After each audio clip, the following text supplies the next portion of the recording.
I thought he was wild until I met his dog.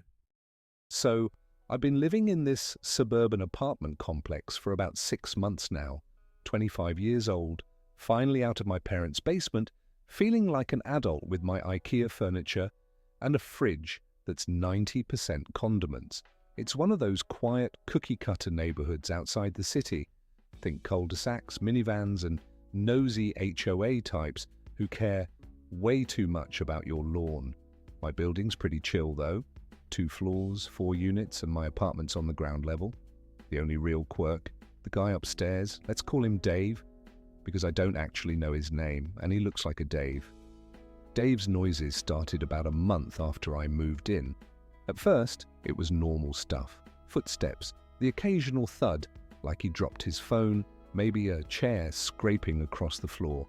No biggie, right? I've lived in apartments before, I can handle a little overhead shuffle, but then it got weird, like weird. It started with this rhythmic creaking every night around 10 p.m.